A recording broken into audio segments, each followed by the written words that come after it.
ഇത് ജനസേവാ ശിശുഭവനിലെ അന്തേവാസിയായ ചിന്നി എന്ന പെൺകുട്ടി.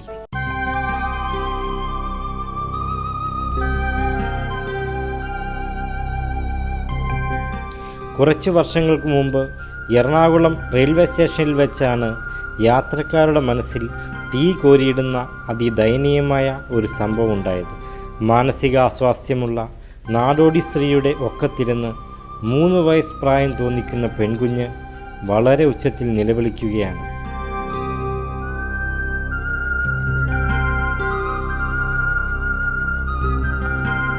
കുഞ്ഞിൻ്റെ കരച്ചിലിൻ്റെ കാരണം തേടി അടുത്തു ചെന്ന് നോക്കുന്നവർ ദയനീയഭാവത്തിൽ മുഖം തിരിച്ച് നടന്നു പോകുന്നു.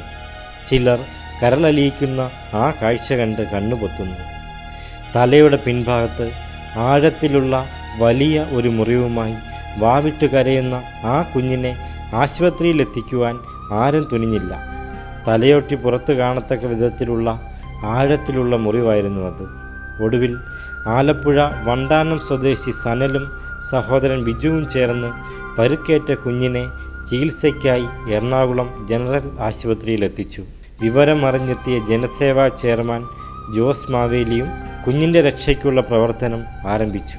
കുഞ്ഞിൻ്റെ പരുക്ക് ഗുരുതരമായതിനാൽ വിദഗ്ധ ചികിത്സ ലഭ്യമാക്കുന്നതിനായി ശ്രീ ജോസ് മാവേലിയുടെ നേതൃത്വത്തിലുള്ള ജനസേവാ പ്രവർത്തകർ കുഞ്ഞിനെ എറണാകുളം സ്പെഷ്യലിസ്റ്റ് ആശുപത്രിയിലേക്ക് മാറ്റുകയാണ് ഉണ്ടായത്.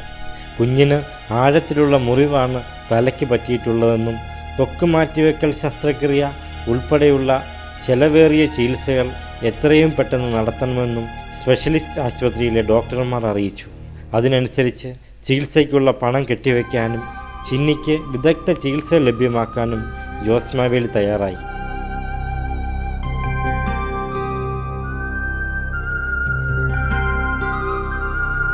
പിന്നീട് ചൈൽഡ് വെൽഫെയർ കമ്മിറ്റിയുടെ ഉത്തരവ് പ്രകാരം കുട്ടിയുടെ സംരക്ഷണം ഏറ്റെടുത്ത ജനസേവാ ശിശുഭവൻ കുഞ്ഞിൻ്റെ ഭാവി സുരക്ഷിതമാക്കുന്നതിനു വേണ്ട എല്ലാ നടപടികളും കൈക്കൊണ്ടു. അതോടെ തെരുവിലെ അനാഥയായ ഒരു കുഞ്ഞിനു കൂടി പുതുജീവൻ ലഭിച്ചു.